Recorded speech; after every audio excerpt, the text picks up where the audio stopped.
अस्सलाम वालेकुम जी। तो कैसे हैं आप लोग। आज हमने शर्ट की कटिंग यानी स्टिचिंग करनी है। उसके लिए हमने लिनन का फैब्रिक यूज़ किया है 2 मीटर। और इसमें हमने ए लाइन कुर्ती बनानी है। इस पर हमने लेस भी लगानी है, जो कि हमने पिंक कलर के लिए, क्योंकि पिंक कलर का इसमें प्रिंट आ रहा है। ठीक है, पिंक लेस हमने यहाँ पर 3 मीटर यूज़ की है। हमने फैब्रिक को सबसे पहले डबल फोल्ड में रखना है और इस तरह से जो हमारी ओपन साइड है वहाँ हमने 1.5 इंचज़ की जो है स्ट्रिप फोल्ड कर लेनी है, क्योंकि ये हमने जो फ्रंट साइड है, हमारा फ्रंट पार्ट है। ठीक है, उसके आगे से हमने जो है मार्किंग शुरू करनी है। शर्ट की जो लेंथ है हमने 41 रखनी है, इसमें हम 2 इंच एक्स्ट्रा कर लेंगे। ठीक है, इस तरह से। अब हम यहाँ शोल्डर मार्क करेंगे 8 इंचज़ पर।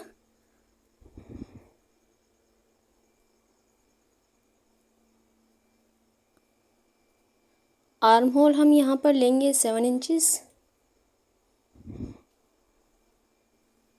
चेस्ट हमने यहाँ मार्क करनी है 10 इंचज़ पर। ठीक है, इस तरह से यहाँ हम 10 इंचज़ मार्क करेंगे। और जी अब यहाँ हम इंच टेप को शोल्डर से रखेंगे और यहाँ 15 इंचज़ पर मार्क करेंगे। ठीक है ना। यहाँ अब हमने जो है वेस्ट को मार्क करना है। ठीक है, यहीं से हमने वेस्ट को 9 इंचज़ पर मार्क किया है, इस तरह से। नीचे से जो हमने घेर रखना है वो हमने यहाँ 17 इंचज़ पर मार्क करना है।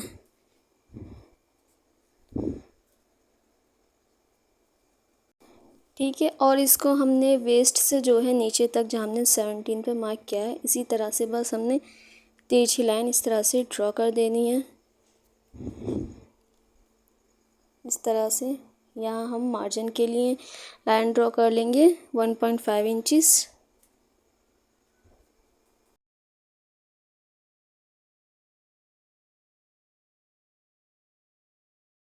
अब हमने यहाँ पर 2 इंचज़ पर मार्क करना है, जिस पे हमने हल्की सी राउंड शेप देनी है नीचे से। ठीक है ना, 2 इंचज़ पे हमने यह मार्क किया है और इसको बस हम इसी तरह से कट कर देंगे। आप चाहें तो राउंड शेप पहले लाइन ड्रॉ कर लें, उसके बाद कट कर लें, लेकिन मैंने यहाँ डायरेक्ट बस 2 इंचज़ पर मार्क करके इस तरह से कट कर दिया था। ठीक है, इस तरह से हम इसकी कटिंग कर लेंगे। ये हमारे फ्रंट पार्ट की कटिंग है। ये जो लेस हमने लगानी है ये इस तरह से लगानी है। ठीक है, इसकी मार्किंग मैं बाद में बताऊंगी जब हम स्टिचिंग करेंगे। अब आ जाते हैं बैक पार्ट की कटिंग पर। बैक पार्ट के लिए हमारा जो फैब्रिक बचा है इसको हमने इस तरह से डबल फोल्ड में रखना है और इसके ऊपर हम इस तरह से फ्रंट पार्ट को रखेंगे। ठीक है, स्ट्रिप को फोल्ड करते हुए रखेंगे और इसकी इसी तरह से बस कटिंग कर देंगे। इसको हमने बराबर करके रख लेना है और इसकी इसी तरह से बस हमने कटिंग कर देनी है।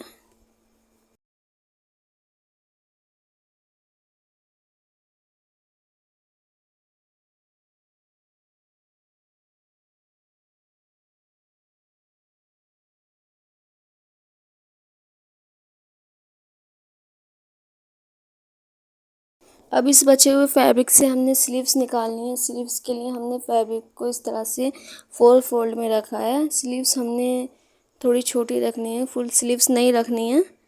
इस तरह से स्लीव्स हमने जो हमारा फैब्रिक बचा है उसमें से बस हमारी जितनी निकलनी है उतनी ही निकाल लेनी है।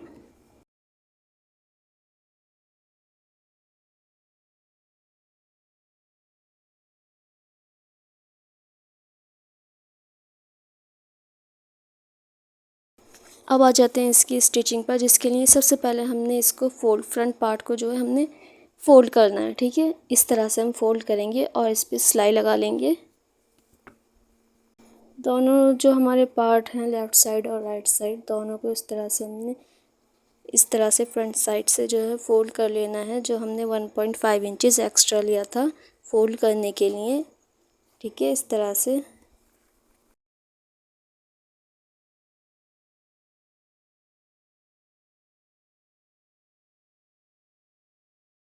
फोल्ड करने के बाद हमने क्या करना है, लेस के लिए मार्किंग करनी है। ठीक है, इस तरह से पहले हमने जो है 5 इंचज़ पर मार्क करना है।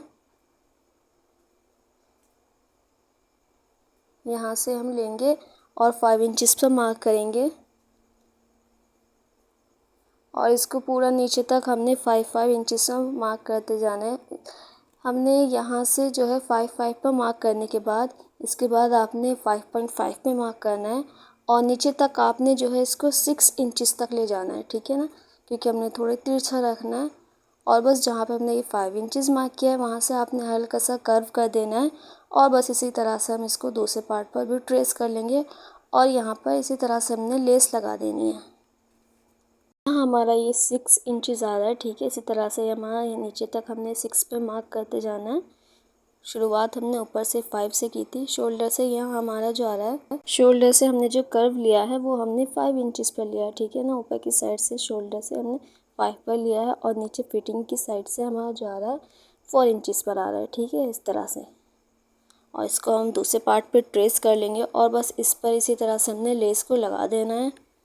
इसमें जो हमारी लेस यूज़ हुई है वो 3 मीटर यूज़ हुई है, ठीक है, इस तरह से।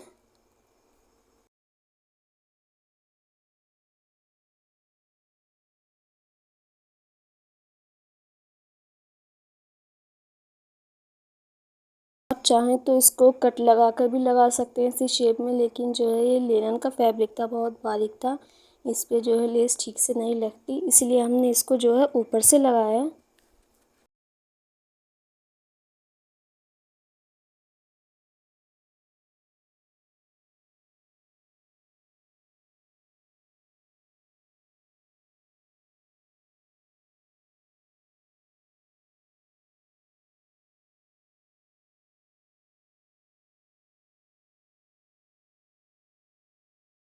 लेस लगाने के बाद अब हम दोनों पार्ट को इस तरह से रखते हुए स्टिच कर लेंगे, ठीक है, क्योंकि हमने फिर फिटिंग की सिलाई लगानी है और स्लीव्स भी लगानी है, ठीक है। अब हमने यहाँ पे शोल्डर जॉइंट करने हैं, इस तरह से शोल्डर स्टिच करने हैं। शोल्डर स्टिच करने के बाद शर्ट इस तरह से दिख रही थी। शोल्डर के बाद हमने जो है नेक पे स्ट्रिप लगानी है इस तरह से। इसकी लेंथ आप चाहे कितनी भी ले लें, बाद में जो एक्स्ट्रा होती है उसको कट कर देते हैं, ठीक है, इस तरह से। ये 1 इंचेस है, डबल डबल फोल्ड में ये 1 इंचेस है, ठीक है। इसको इसी तरह से हमने पहले सिलाई लगा ली है। अब हमने जो है इसको नेक पे लगाना है। हमने जो है इसको अंदर की साइड रखना है, जो हमारी उल्टी साइड है वहाँ रखना है और फिर हम इसको बाहर की साइड सीधी साइड टर्न कर देंगे और नीचे इसको लेस से जॉइंट कर देंगे, ठीक है, इस तरह से। यहाँ पहले आपने अंदर की साइड रखते हुए सिलाई लगानी है।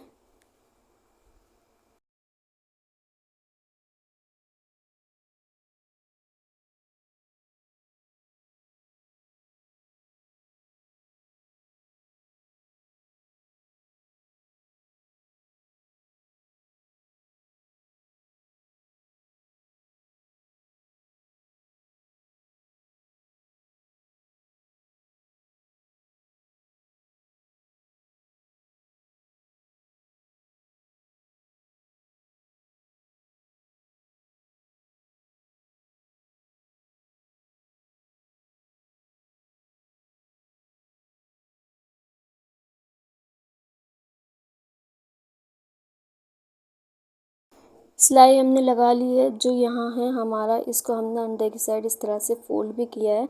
जो हमारी किनारी है उसको आपने डबल फोल्ड करना है अंदर की साइड, ठीक है। अब हमने इसको सीधी साइड जो है टर्न कर देना है और नीचे की साइड इस पर लेस लगा देनी है।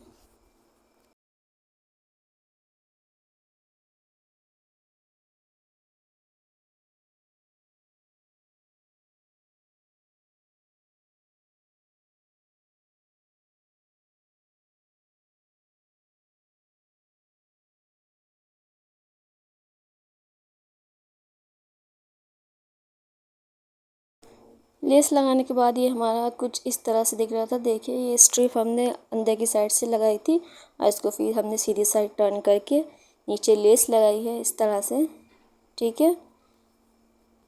अब हमने स्लीव्स को इसके साथ स्टिच करना है। स्लीव्स जो मैंने लिए हैं 19 इंचेस लिए हैं। हमने ये सीधी लगानी है, गोल नहीं लगानी है। फिटिंग की सिलाई हमने बाद में लगानी है, ठीक है। मैंने 19 इंचेस लिए है। अब हमने फैब्रिक लेना है इस तरह से और इसको इस तरह से हमने डबल फोल्ड रखना है, ठीक है। इसके ऊपर हमने फॉर्म का ये रखना है, इसको क्या बोलते हैं मुझे नहीं पता। इस तरह से ये हमने 4 इंचेस लिया था, ठीक है। ये हमने फॉर्म का बनाया है और इसको इस तरह से नीचे से ये 1 इंचज़ था और ऊपर से ये हमारा 1.5 इंचज़ आ रहा था। ठीक है, हम डबल फोल्ड फैब्रिक पे इसको रखेंगे और इस पर इसके किनारे पे बारीक बारीक हमने जो है किनारे पे बिल्कुल सिलाई लगा देनी है, क्योंकि हमने इसको बाहर की साइड सीधी साइड इस तरह से टर्न करना है। ये चाहते तो आप बुकरम का ही बना सकते हैं, लेकिन हमने फॉर्म का बनाया था क्योंकि ये जो है ख़राब नहीं होगा। ठीक है, इस तरह से इस तरह से हमने दोनों तैयार कर लिए हैं। अब आपने इस पे जो है टॉप स्टिच लगा देनी है।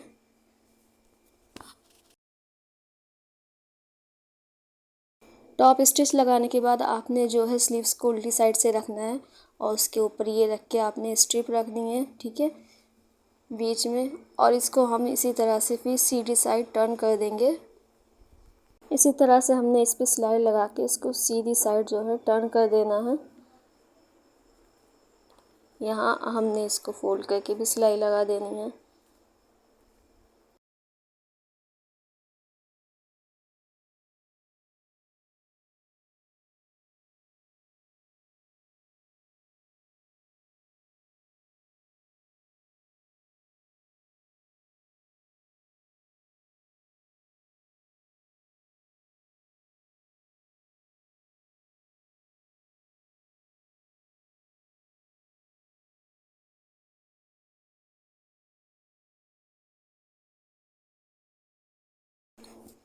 अब हमने स्लीव्स को इसके साथ इस तरह से रखते हुए स्टिच कर देना है। स्लीव्स आपने जो है बिल्कुल बराबर रखनी है, किनारे से किनारे मिलाते हुए इस तरह से।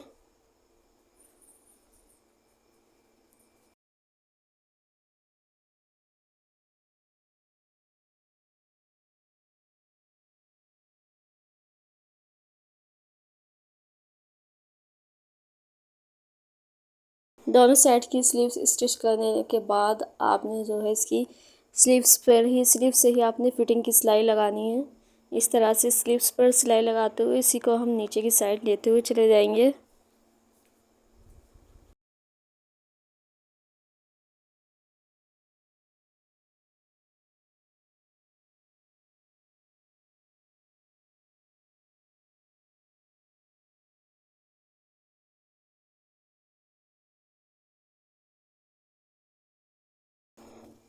दोनों साइड की फिटिंग की सिलाई लगाने के बाद आपने इसको अब नीचे से फोल्ड करना है। इस तरह से फोल्ड जो है आपने किनारे से फोल्ड करना शुरू करना है।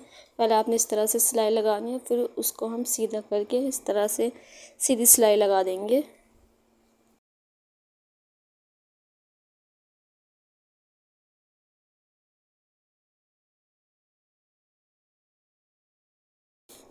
अब हमने जो है इसमें बटन लगाना है। बटन के लिए आपने जो मार्किंग करनी है, मार्किंग आपने फर्स्ट बटन जो आपने बिल्कुल ऊपर लगाना है, उसके बाद आपने 4 इंचज़ या 5 इंचज़ के गैप से बटन लगाना है। आप चाहे तो काज बटन भी लगा सकते हैं, लेकिन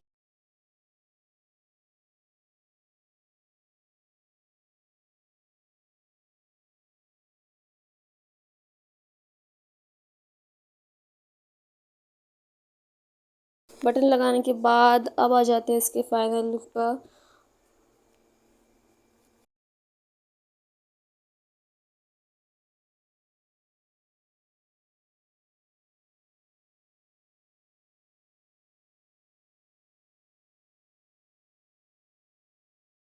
ये हमारा नेक लाइन है और ये हमारे बटन जो हमने इसमें यूज़ किए हैं ब्लैक कलर के। फर्स्ट बटन जो है आपने बिल्कुल ऊपर लगाना है और उसके बाद आपने 5 इंचज़ के गैप से लगाना है। ठीक है, इस तरह से इसको हमने बीच में से इस तरह से ओपन रखा है। आप चाहें तो सिलाई भी लगा सकते हैं या फिर काज बटन भी बना सकते हैं। मैंने इसको बस दोनों पट्टियों को इस तरह से रखते हुए ऊपर से बटन लगा दिए थे। नीचे से हमने इसको इतना ओपन रखा है। ये हमारे दोनों साइड की लेस हैं।